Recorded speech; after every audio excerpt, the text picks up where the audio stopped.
This Congress has pushed through every single one of Trump's nominees. The Democrats have been completely pathetic on many of these nominees. Why did no Democrat vote against Marco Rubio? Why did 16 Democrats vote for the Treasury nominee of Trump?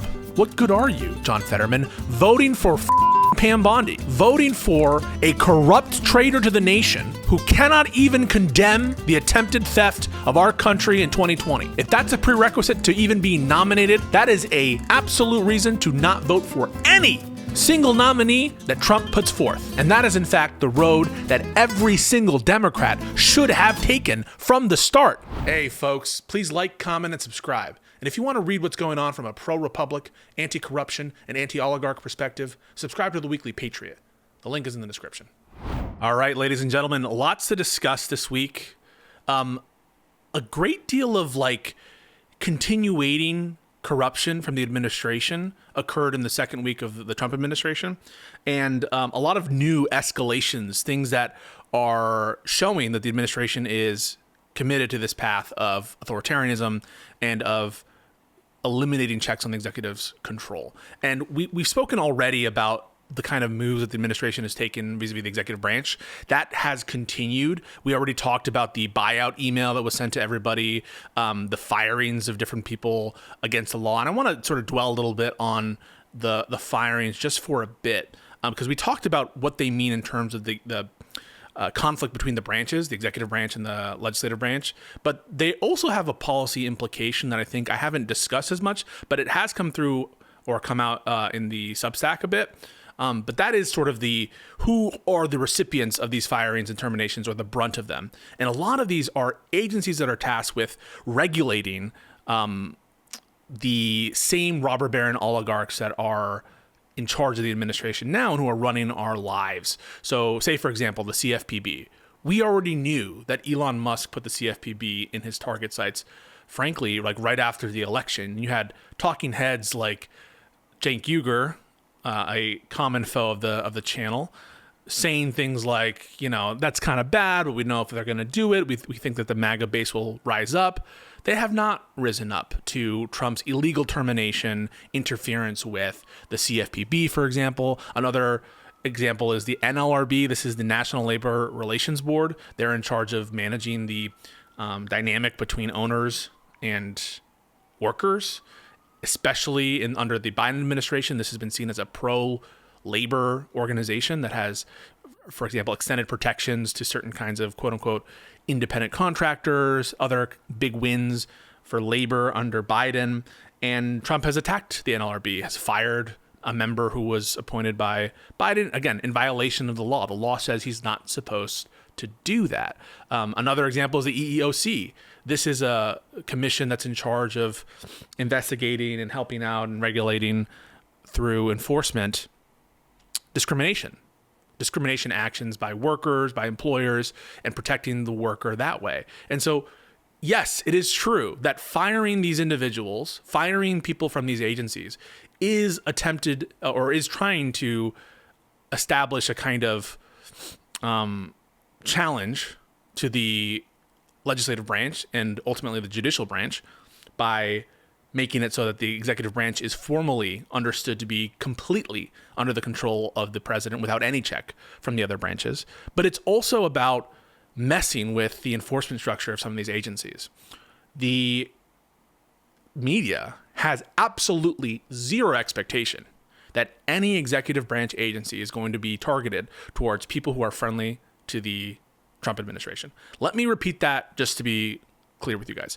There is no expectation from the Democrats, from the media, from MAGA Republicans, from anyone in this country that corrupt actions, perverse actions, actions that violate the law, actions that would in any other administration be targeted by some of these agencies, that so long as the perpetrators of those actions, of those crimes, of those illegal activities are friendly with the administration, that the government will step in to actually do anything about it. One example where you would hope that the administration, that any kind of federal government would be taking a close eye on is, for example, Elon Musk's marching through the Treasury, or marching through the OPM with his army of Zoomers. Have you heard about this? So Elon gets like these 19, 20, 24-year-olds that are now all outed by Wire. I think Wired, one of those magazines, right? And gets access to incredibly sensitive data from the Treasury, from the Office of Personnel Management, that essentially amounts to the entire financial payment system of the United States, as well as the entire HR structure of the United States government. Without authorization, again, incredibly sensitive data that only few people have access to.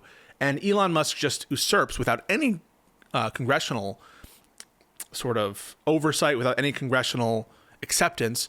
He just does that. And you would think in a different world, perhaps, that there would be an executive agency or enforcement apparatus that would be checking into this kind of thing. But there just is no appetite, desire, or expectation that the administration is going to be taken seriously what amounts to a coup. Elon Musk is creating a third branch of government. He is, without, again, I stress, any congressional authorization, taking functions away from congressionally authorized agencies, such as the Treasury, such as the OPM, such as the OMB. Actually, I don't know if those two are congressionally authorized, but certainly the Treasury. This is all done under the guise of efficiency.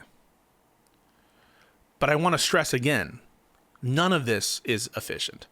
It is not efficient to, on a dime, stop all U.S. foreign aid when there are like ships currently stuck at port with a bunch of perishable food supplies that are meant to be sent out to like other countries to literally prevent starvation. In what world is that efficient? How is it efficient to surrender one of our greatest soft powers on the world stage? It is true that America gives a bunch of foreign aid for helping people, right? I'm sure that there was some humanitarian impulse in the desire to initially establish U.S. aid and then to fund it for as long as the agency's been around, I think since the 60s. But it also is a form of soft power. It's a form of leverage that America has over other countries. That's why Russia and China have, for years, sought to undermine U.S. aid, have sought to prevent America from getting access to these countries or being involved financially, investment-wise, in their development. China has taken great pains to have initiatives of their own, the Belt and Road Initiative, to invest in the global, quote unquote, global South, South America, Africa, some of these countries. Because there's a bigger game being played here. And so when Elon Musk and his army of Zoomers marches into U.S. aid central, threatens the staff there that if they don't get out of the way, they're going to call the U.S. Marshals to forcibly remove them. He is doing a favor to China. He is doing a favor to America's foes. And he is doing so at the drop of a dime, without any warning, in an inefficient manner. You know, they send an email to U.S. aid staff the night before they're supposed to show up for work saying, hey, don't come into work today. Like a serial killer or a school shooter. Hey, you're nice. Don't come into work today. But it's not like that, right? It's they're trying to stick the knife in the back of these workers. And they don't want them around. That's not efficient. That is corruption. Elon Musk wants to do a favor for China because he has investments in China, and he wants to make this big ruse about how USAID is this criminal enterprise. And the MAGA loyalists, they all buy it up. They completely buy it up. You know what aid was not stopped, though? And we're going to talk about this. Can anyone guess what the exceptions were to the pause on U.S. foreign aid? Anyone have a clue? 2 countries. Israel and Egypt. Egypt, who is in coordination with Israel, sort of managing different deals, and so it's prudent for Egypt as well to have access to U.S. fund. Let's take another step back. What were the agencies that were immune to the spending freeze and the hiring freeze? What were the government entities that were not affected by these policies? The military. Which brings us to our friend Cenk Uygur and the TYT, the good folks over at the TYT, who made promises, assurances in fact. They said the MAGA populist base hate war. They hate their money going over to Israel. They're done with Israel. They want to shrink the defense budget. What's happened now is, even before today's events, which we'll talk about, Trump has already signaled he has no intention of stepping away from Israel. He has no intention from defunding the Pentagon, lowering the amount of money the Pentagon receives. And that should have been clear during the election. And that should have been clear after Trump's first term. But you have these copers. You have these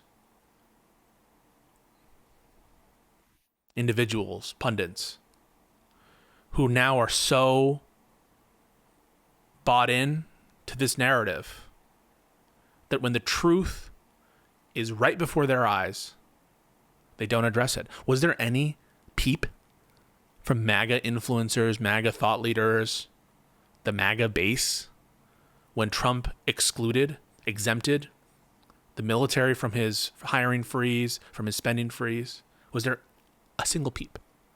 Did anyone see a peep? Hear a peep? Know about a peep?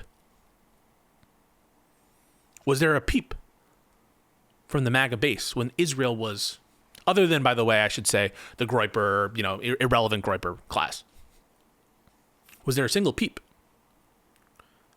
when Israel was exempted from the foreign aid restriction? They don't give a f***. They are not anti-war. They are not anti-Israel. They are not anti-foreign intervention. Was that not clear when Donald Trump talks about invading Panama? Was that not clear when Donald Trump talks about invading Greenland? Says it's not off the table. We're going to take back the Panama Canal, and it's not off. We're not going to take military options off invading a NATO ally, part of Denmark. They don't give a f***. They think it's based. They think it's based. They also don't care about individual rights. You now have an additional level of cope coming from people from TYT saying, oh, Trump will never send American citizens abroad and banish them. Well, he says he's going to banish them. You guys have to understand what banishment is, right? So, banishment is the imposition of exile. You guys have seen like movies about this, right? Exile as a punishment. Napoleon was exiled. It is after a crime, instead of doing time in jail, instead of being killed, hanged, you are tossed out of your country or your jurisdiction. That's not been a thing in America. But Trump's talking about it. So when Cenk and TYT say, don't worry about Guantanamo Bay, we'll never put U.S. citizens there. let alone lawful permanent residents, let alone people who are not illegal border crossers. You have to ask yourself, who do you trust? Cenk Uygur promising you no American citizen will ever go to Guantanamo Bay? Or Donald Trump saying, yeah, I believe in banishment and we will absolutely exile people? Who do you trust more to be more correct about the intentions of the administration? He's not serious about exiling Americans. Okay, then why did he go? According to reporting, and they can try to clean it up afterwards, Marco Rubio goes to El Salvador, speaks with the dictator there. Some people call him president. I call him a dictator, where the due process that exists for alleged criminals in El Salvador is non-existent. They had a humongous problem with gangs, MS-13, gang wars. I know, because I've had interactions with clients that have lived through it. And so the gang problem was completely real. But their decision was to go full, autocracy, full, just round up people, very few rights. Now, you can say it was exigent circumstances at that point, and so I'm not going to, judge the people of El Salvador. You can have that position. That's fine. Why should America be going to El Salvador to talk about using El Salvadorian prisons in exchange for money to house American criminals? Which is what the reporting says was offered to the El Salvadoran dictator. He comes out with a statement, says, we're happy to house American prisoners. And they can try to clean it up all they want after the fact. That's what was said. That's the facts. So who are you going to trust? TYT? Or the administration and everyone the administration is talking to? This is how we fall for it again and again and again.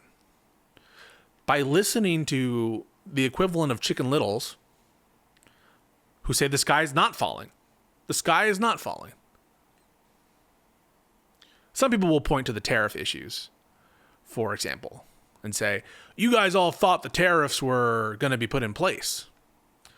First of all, I'm not convinced that we won't see more tariffs in the future. I'm not convinced that we won't see an imposition of giant tariffs. But let's be clear about what happened with the tariffs. The tariffs are a shell game. The tariffs are meant to distract you. The tariffs are meant to give the appearance of wins. It was such a big campaign issue that he's around. And when the pressure hit him, when the market started to tank, as they did, as insiders started to say, hey, this is fucking stupid as hell, he backed off and got zero concessions from it. And he doesn't pay a cost for that. And so it is painless for him to step into it and step out of it. Also, the tariffs on China have gone through. I expect them to work out some negotiation or some deal on that at some point. Let's see. But this is all a game. It's all a fugazi. But the administration is willing to impose tremendous costs onto Americans. But if they can take a win here and there, optical win for their base, when there's pressure, okay, maybe they'll step back from the brink. But that pressure isn't coming from civil libertarians. That pressure is not coming from the MAGA base. That pressure, if anything, is coming from capital interest, i.e. Trump's donors, and Elon Musk, the robber barons. That's where the pressure is coming from. This Congress has pushed through now every single one of Trump's nominees. The one exception was Maddie Gaetz, who didn't even get to go through the process. The Democrats have been completely pathetic on many of these nominees. Democrats voted to a man and woman for Marco Rubio. Unanimous. Can someone explain that? Unanimous. Marco Rubio, who's a traitor to this country. Marco Rubio, who supposedly, if you're part of the MAGA base, seeing it from the perspective of the MAGA base, represents intervention, failed foreign intervention. Why did no Democrat vote against Marco Rubio? Why did 16 Democrats vote for the Treasury nominee of Trump, who is allowing Elon Musk to illegally operate his coup, his fourth branch of government, to obtain the sensitive data? 16 Democrats voted for him.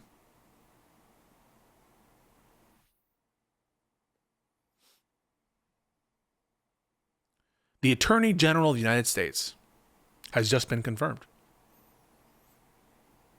Attorney General Pam Bondi, election denier. Did you see her disgraceful display during her hearing? Denying the election of 2020? Disgusting, degenerate performance. Disqualifying performance. Someone who is a traitor to the country, someone who should never, ever represent the seal of the United States of America, as Kamala Harris would say. She said the seal of the president. And Democrats did their job. They voted against her. Now, obviously, the Republicans control the Senate, and so she got through. The Democrats voted against her, except for who? There was one holdout. Sorry, not one holdout. One person who affirmatively voted for Pam Bondi. Who was it? John Fetterman. So what good are you? I have to be incredibly serious about this. What good are you? In your shorts and sweatshirt, going to the signing of the abomination Lincoln Riley Act. If you want to know why that's an abomination, you'll have to be a paid sub on the Substack, because that's the one paid article we have explaining that. But I'm happy to talk about it at a later date as well. Make a video about it, perhaps. What good are you handing wins over to Trump, handing power over to the administration for their concentration camps, for their mass deportation strategy? What good are you, John Fetterman, going to kiss the ring in Mar-a-Lago, telling Democrats to be docile, pressuring Democrats, in fact, to be docile, to be agreeable? What good are you, John Fetterman, voting for Pam Bondi, voting for a corrupt traitor to the nation who cannot even condemn the attempted theft of our country in 2020? What good are you? And guess what? If that's a prerequisite to even being nominated by this corrupt administration, that is a absolute reason to not vote for any single nominee that Trump puts forth. And that is, in fact, the road that every single Democrat should have taken from the start.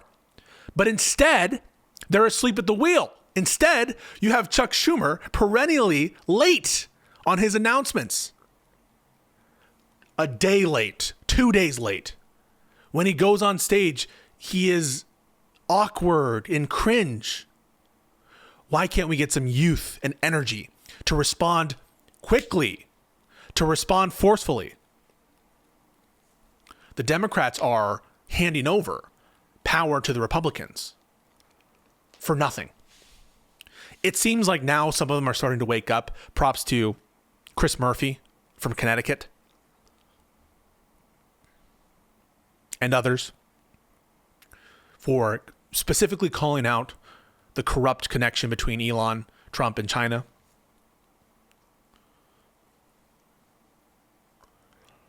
But it was too slow. Steve Bannon promised what they were going to do is overload. Basically, attack incredibly quickly, institute their policies incredibly quickly. And Democrats were too slow, too old, too lethargic. And so we're behind the ball. We need to be faster. And we need to be ruthless. And John Fetterman ain't it. I don't give a that he votes 70-80% for a Democratic agenda that is not going to be before a president. Okay? We are not going to have legislative wins under this administration. It's not going to happen. For me, it is a moot issue. What I don't want is weakness. What I don't want is an unreliable opponent to the administration. The guy's cooked. Now, given the choice between him and a general and a full-on MAGA Republican, I almost certainly, there's probably no question that I would vote for Fetterman. But why not primary the out of that guy? Why not give Bob Casey a call? Why not give, well, you know, there are individuals. Connor Lamb is another who have run in Pennsylvania before. Why not give it a try? Because this guy needs to be gone. He does not belong in the Senate. He is not a patriot. He is not a fighter. He's a surrenderer. He bends the knee. And he needs to be gone. Moving on now to some of the matters that involve and relate to the title of the stream, Empire, Oligarchy, Calamity. Let's start with Empire. So Trump has made it incredibly clear that he wants to enlarge America, create a Lebensraum for America. He wants Canada as the 51st state. He says this numerous times. He wants to take over Greenland. He wants to take over the Panama Canal and invade Panama. Today, he goes on the press conference with Benjamin Netanyahu, who has made Biden out to be a fool. Biden does look like a fool for being so chummy with Netanyahu. He does. It's a huge L for Biden, the fact that he was taken advantage of by Benjamin Netanyahu. And it'll go down as one of his biggest mistakes. They're laughing at him. And they're laughing at you. Because Bibi got everything he wanted. They were planning for a Trump victory. Let me take a step back as well. I completely and totally condemn anti-Semitism of every kind. I have been consistent about that my entire life. Good friends of mine are Jewish. I have been to, Jewish dinners. I have nothing but love in my heart for the Jewish community. It is a shame that organizations like the ADL, like AIPAC, are cozying up to MAGA Republicans. To hell with those organizations if they do that. To the extent that they're doing that or orchestrating it, they cannot be supported. How can you support the organizations that are funding the destruction of the republic? How can you support or take money from organizations that support the destruction of the republic? ADL releases that statement about the unfortunate, awkward, autistic gesture, the Sieg Heil Roman salute from Elon Musk. I've said this on multiple different occasions. Imagine if it were a Palestinian protester in front of a Palestinian flag who did the exact same maneuver.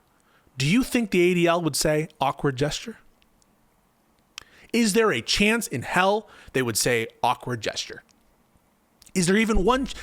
Is there a single person in the chat, either Twitch, YouTube, who says, yes, it is even conceivable that the ADL would say awkward gesture in similar circumstances? Anybody? The answer is, of course, no. The answer is, of course, they're cozying up to the regime. Just like Zuckerberg, just like Bezos, just like so many other actors in this American system are bending the knee or helping prop up. They're dirtied up themselves. They're propping up the destruction of the country. And so to hell with organizations that prop up the destruction of the republic. We should have no dealings with organizations that prop up the destruction of the republic. I understand. I'm a practical person. You can still get your packages from Amazon, all right? What we're talking about here is different in kind. The political entities, the outspoken entities. You don't need their support if you're a politician. You shouldn't take their support if you're a politician.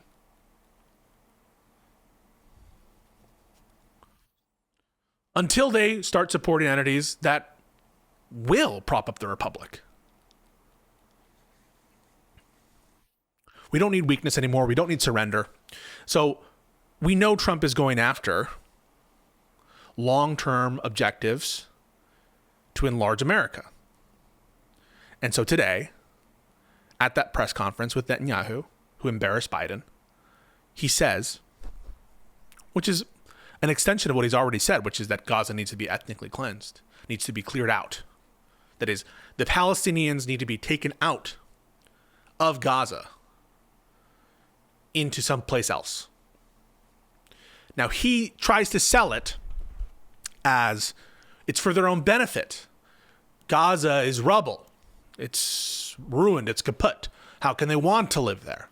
Regardless if they want to or not, it's not for their own interest. They need to be kicked out. That's how he tries to sell it. Today he says America's going to take over and own it. Do you guys know what ownership is?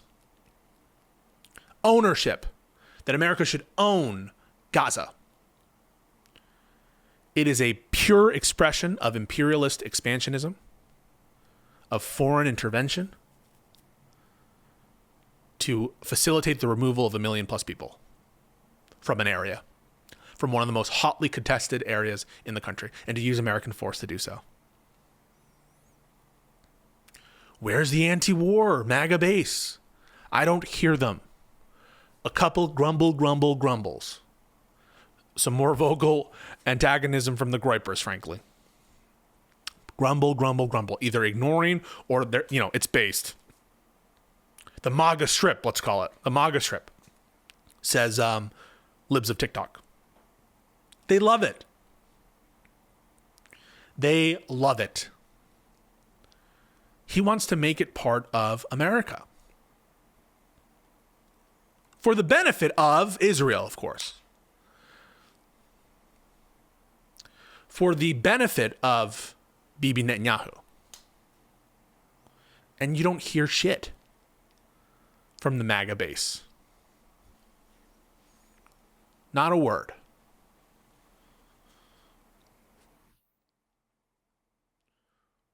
These ambitions will be the destruction of this country. It is in line with fascism, which always needs to expand, always wants to encompass more territory. We've talked about it before. The Sudetendeutsch, the Anschluss, the invasion of Ethiopia, the invasion of Manchuria. These are all examples in history where fascist, totalitarian regimes need to expand. And that's what he wants to do. And he wants to use American boys and girls to do so.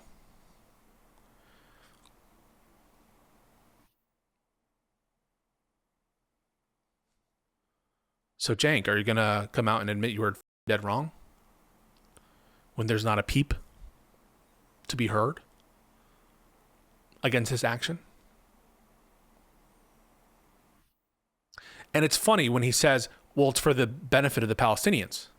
He wants to move in there.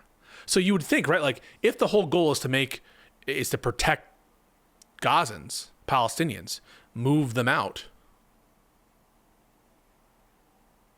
for their own safety, why do you want to move in?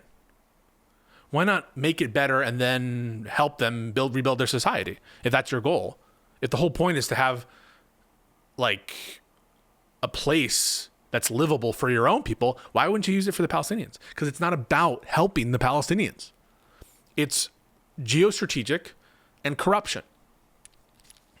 It is to fulfill imperialism, to give the back pay owed to the donors of Trump, to be specific, Trump's donors.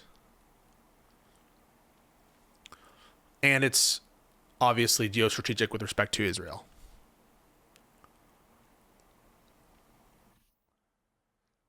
The American empire is alive and well under Trump. Every single, and this is, so I've called out MAGA quite a bit. I've called out Cenk Uygur quite a bit. And I've called out, yes, establishment Democrats a lot on this stream. Chuck Schumer and the regular establishment, quote unquote, establishment Democrats, I've called out. They're behind the ball. They're way too slow.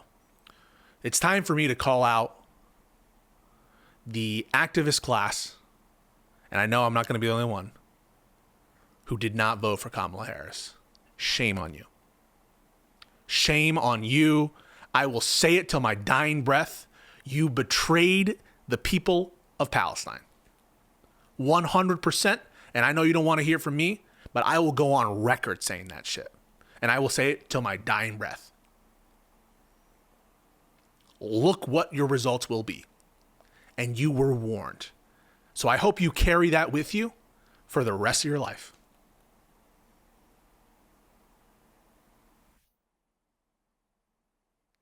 I hope you're happy you voted for Jill Stein after what you've just seen. Think about it. Dwell on it a little bit.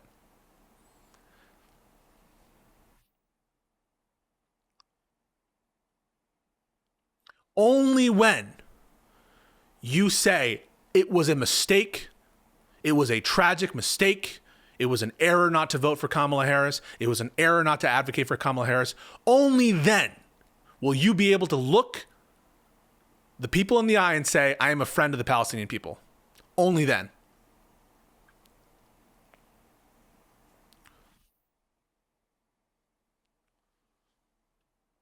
Sometimes life gives you hard choices.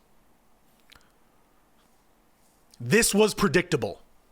This was predicted during the campaign. It was told to you. And you want to act like you're indifferent. You're indifferent between the second Nakba, the forcible displacement of 1 million plus people from their homeland. You're indifferent between that and not that. For what? To give Netanyahu his third standing ovation in front of the American people?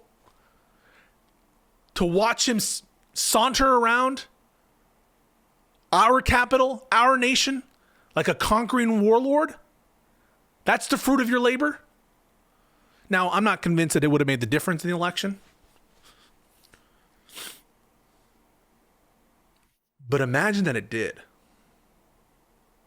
Suppose that it did.